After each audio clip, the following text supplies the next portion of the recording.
Every night in every city, this scene is repeated over and over again. Some say it's the oldest profession in the world, a part of the natural order of things, a victimless crime. We are not here to judge the right or wrong of prostitution, but what you may not know as you look upon this scene is that this prostitute is 16 years old. These are the victims of the victimless crime, children selling themselves on the streets of our city. Perhaps you've read about it in the newspapers or seen young boys hitchhiking on Santa Monica Boulevard with no apparent place to go. Of course, you can drive by or turn the page, but they remain on the street. No one knows the exact number, but authorities believe that of the thousands of runaways that come to Los Angeles every year, at least half of them are exposed to the world of prostitution and pornography. And of that number, a large percentage go on to become involved in other criminal activities. The result is time spent behind bars, where they quickly turn into bitter and hardened criminals. These are real kids, not unlike your own, perhaps. They all have feelings, faces, names. Let me introduce you to some teenagers who will tell us what has happened to them, and it will help us understand what it's like to be a child who is growing up too fast. Let us introduce you to Heather and Tina. This is Chuck. And Jerry. This is Jeannie. And this is Leanne. And through them, we will tell our story. For these are the children of the night. Hanging out with pushers and pimps in neighborhood bars. Cheap motels are fixed for kicks and tricks and cars. Look at them down on their luck, freckle-faced kids. Well, this is also a story about the people who are trying to help. People who are trying to find a way to get these kids back on track, away from the degradation, abuse, and danger of a life hustling. They include Councilwoman Peggy Stevenson. Their lives are really ruined, and we're very concerned about stopping that. Philanthropist Representative Christy Hefner. To begin to raise people's consciousness, really, about the seriousness of the problem and the need to have some kind of financial support to take care of these children. And police officer Bill Dworin. A 13-year-old prostitute on the street can make quite a bit of money. She was in San Francisco and met up with a madam, and the madam was prostituting this girl out for up to $1,000 a night. And especially a woman, Dr. LOIS LEE, who has literally opened up her house to these kids, who has started to organize the first halfway house for teenage prostitutes. 40% of all the prostitutes on the street are juveniles. And where I was originally working with adult female prostitutes, we started a program for children because of the fact that we realized that there was such a high proportion of juvenile prostitutes. What you find with runaways in general is that they can only support themselves through one of three ways. That is either through dope trafficking, petty theft, or prostitution. Now, if you stick any kid on the streets of Hollywood, you will find that there will be plenty of men that solicit them for acts of prostitution. Kids with nowhere to go. That's what we're talking about. Every year, thousands of kids find their home lives unlivable, so they take off. Or their parents kick them out of the house or refuse to take them back after they've run. So they're abandoned to survive any way they can. I've been out on the streets for about 3 years. I'm 19 years old. My stepfather kept coming on to me. And he wouldn't leave me alone. So my mother said I had to go. I guess if it's causing problems in her marriage, you know. She was married 3 times, so, you know, she wanted this one to work. So I split. My stepdad's too strict on us and more than his own kids. Every time his kids turns around and does something wrong, that he doesn't do nothing about it. But if we turn around and do something wrong, he gets on our case about it. Because my father died, no money, a lot of kids, no love, and that's how I got started. I mean, I would hang around really the wrong people, not just drug addicts that would want to take you in for the night for like half of a Quaalude or something, but it's just all it's getting very gross to me. These recent studies indicate that teenage prostitution is a symptom of children being either physically or sexually abused as pre-teenagers. A recent survey in St. Louis indicated that 75% of the teenage prostitutes on the street had been molested one way or another as a child. And so they run. Children from all kinds of homes and backgrounds, from the middle-class suburbs, the inner-city ghetto, as well as the million-dollar house and the private school education. And they make their way to Hollywood, by thumb or by bus. I couldn't believe, that she wasn't coming back. I really, and never, even in a nightmare would I have thought that she would have come to Hollywood. Never. And when she told me the circumstances, I just couldn't believe it. I started crying so bad, and I prayed that God would take my life right then and there, because I just couldn't take it anymore. I really and truly couldn't take it. Because to me, being with a prostitute and a pimp was something that I never would have thought of. They come here because this is where the action is. And this is where the Dream Machine still says that you can be somebody. I wanted to be in the movies. Isn't that what everyone wants? But that's not what everybody gets. What they usually find is that they are forced to adapt to street life, a tougher, more violent world than they have ever known before. Tell me that. Man, I hate him. What'd he do? Man, what'd he do? What didn't he do?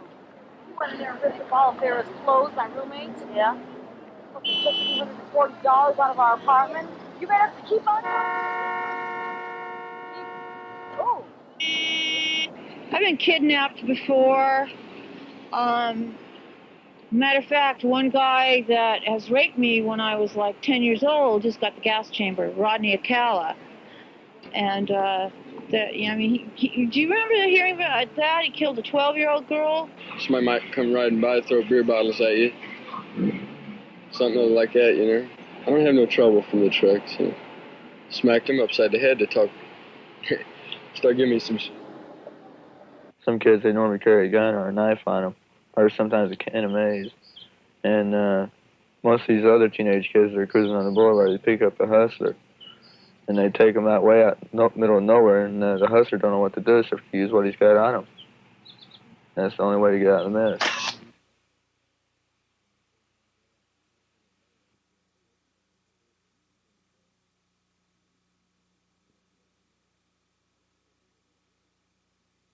In this life, where every open car door is a new and unknown danger, the teenage prostitutes, especially the girls, look for that authority that can guide and protect them. And the pimp they find usually becomes their most oppressive and dangerous tormentor. It's like you've joined a club, a hate club that you really can't quit. And a lot of guys, like, for a pimp to lose a woman is like part of his income walking out of the door. Typically, the kids run away because of rules and discipline in the home.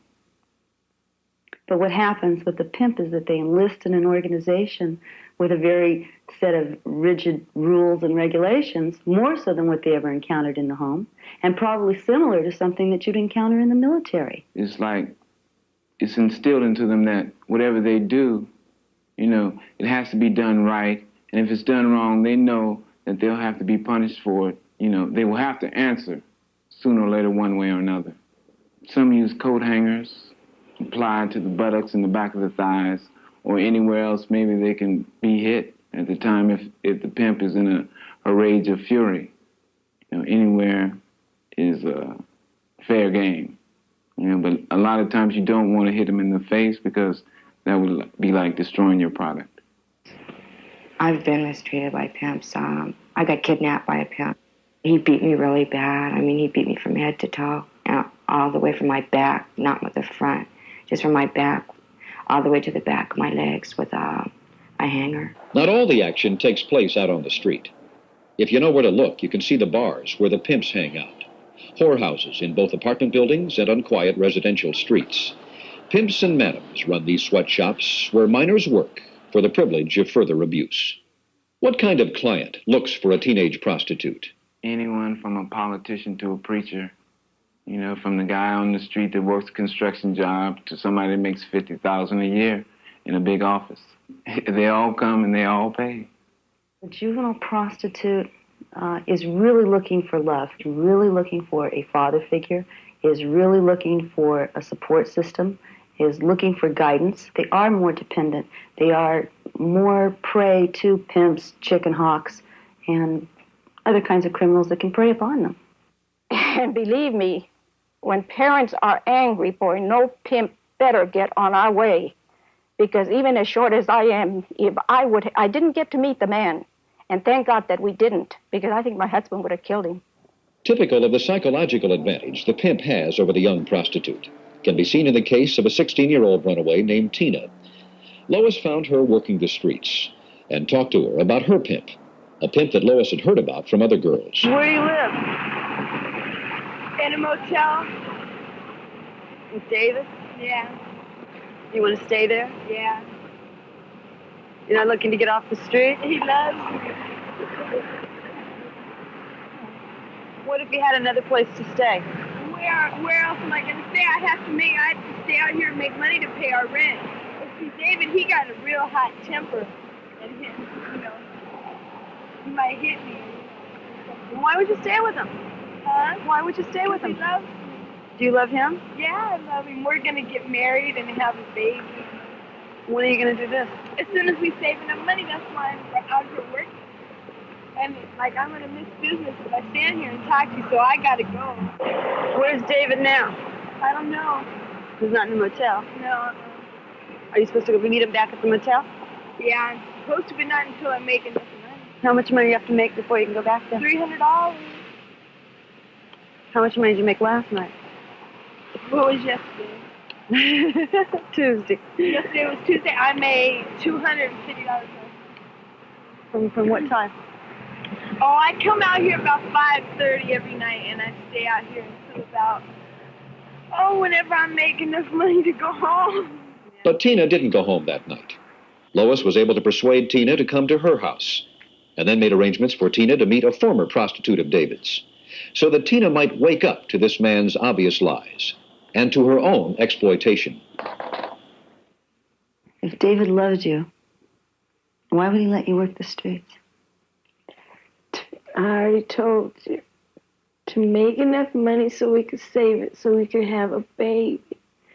And that's real important house. To you, isn't it, Tina? Mm-hmm. Do you think you're ready to have a baby? Yes? Yeah. How old are you? 16. Tina met with an older prostitute who used to be with the same pimp that she's with now. And she decided to go back to the pimp and confront him with the lies that he had told her about all the things he had done for Chris. And as the girls on the street say, we know that Tina went back and gave her pimp the blues. What will happen is Tina will come back. Once you make that connection, once we establish that rapport, all of our kids come back. A juvenile should have a right to mature at their own speed, not being forced into sexual acts by peer pressure and by society. When you can say Brooke Shields is the sexual actress of the 80s, the model of the 80s, kind of shows the way society is thinking. There is no question that we are all partly responsible for society's current fixation on youth and sexuality. It is everywhere you look, because we keep paying for it. Girls like Heather are both victim and a perpetrator of this trend, but ultimately, she is a victim. I've turned tricks, and I worked in a massage parlor. I still do, off and on. I met a girl at a hotel that I was at, and she had a pimp, and she turned me on to him. So I worked Sunset for a while. I've met weird people, real weird people. Well, I mean, you know, my pimp disappeared, things like that. I'm gonna be all right. Once I get my apartment and get some money coming in, maybe meet somebody, I'm gonna, you know, I'll be a successful call girl and an actress. I want to be in the movies. That's why I'm here. At the time I worked the streets, right, and I guess I picked up some pretty good people that were pretty nice people, actually. Doctors and psychologists and things like that, and they actually were more interested in my well-being, you know, but not that interested to get me an apartment or something like that, you know, but it's just, all it comes down to is survival and freedom to me.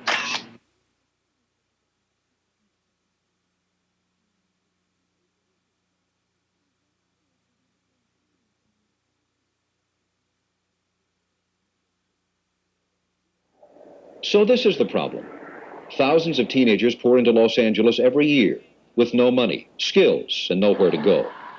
In the past, there has been no one able to speak up on their behalf, provide them with shelter, food, counseling, and a chance to find a place for themselves that is neither home nor a juvenile hall. Dr. Lee has been trying almost single-handedly to fill that need. And over the last 5 years, more than 200 kids have stayed right here in Lois's modest two-bedroom apartment. My friends were appalled at the fact that I could bring kids into my house, or even adult female prostitutes, and try and get them off drugs. The police were scared that the pimps were going to kill me. But being in a situation where I'm trying to find a place for a young woman who's been beaten up and beaten badly, a place for her to sleep, there's no facilities in town. She doesn't want to go back to the pimp. It's someone that really is ready to make a change in their life. What do? I had to bring them home. I had no place else to place them in the city. I had to. I couldn't say, well, you go back to your pimp and I'll go down to the Department of Public Social Services and we'll work something out within the next 4 weeks. I couldn't bring myself to do that. Remember Tina? She is typical of the kids that Lois helps. And just as Lois predicted, Tina has come back. She is off the street. She has a job. And temporarily, she is staying, as hundreds of kids have before her with Lois. Okay, how long were you gone? 5 or 6 days, I think. Okay. And you came back because you found out David was lying to you. How long you been back? Since Christmas Eve. Okay. What's happened to you since then? What's happened to you? I got a job. I'm working. That's about it. What are you doing? Working at answering service.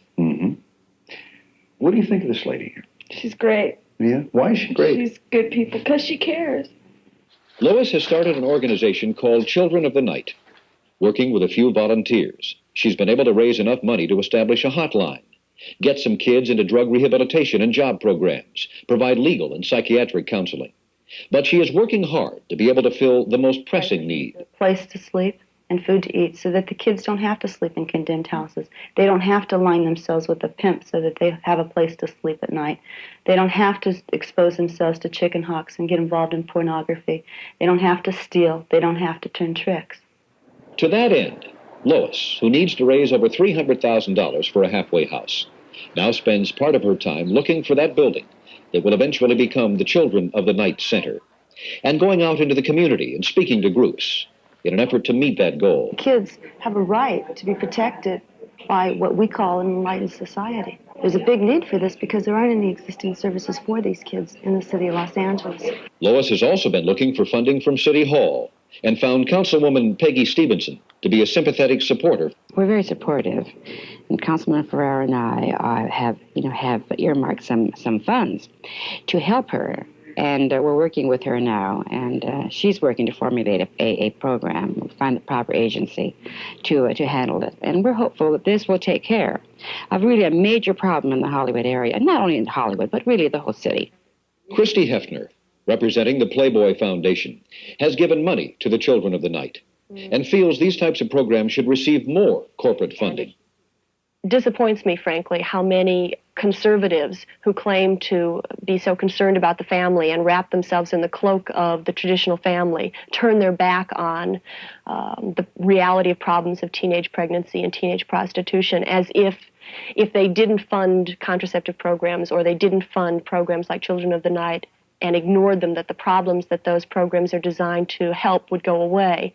And obviously the reverse is true. The need is already there. What we have to do is find solutions for the problem.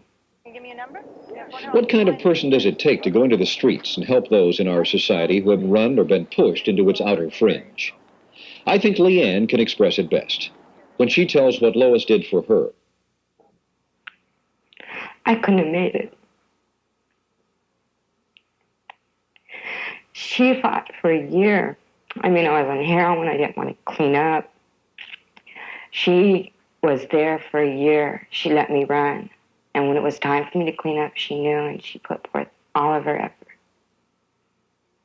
And I wouldn't have made it without her. I wouldn't have had the strength because I never had somebody I could open up to. And like I just opened up to her. How do you feel about Lois? I love her. Anything, I'd do anything for her.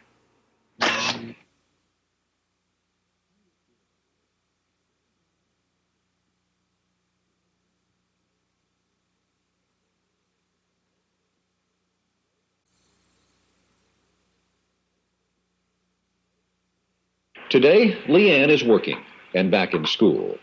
Lois helped her to get out of that gray world of hustlers, dope addicts, and violent sexual deviants. Tina is away from her pimp and on the right track. Jeannie left the night we talked to her on an eastbound bus. And the Los Angeles Police Department found Mrs. Rafferty's daughter, and she's back home. Keep on telling them that you love them, even though you want to kill them for them hurting you the way they did. Tell them to, just keep telling them that you love them. She has just done 100% turnaround, where I can almost positively say now that no way would she run away again. But for every kid who gets off the streets of Hollywood, there are still thousands of the children of the night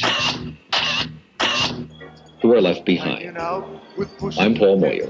In neighborhood bars, cheap motels are fixed for kicks and tricks and cars. Look at them down on their luck, freckle-faced kids, shooting up, freaking out, and then hitting the skids. Just kids, and only we can save them, preserve the life we gave them. We've got to fight to win them, and that also means we've got to fight their wars. They could be yours, they could be yours.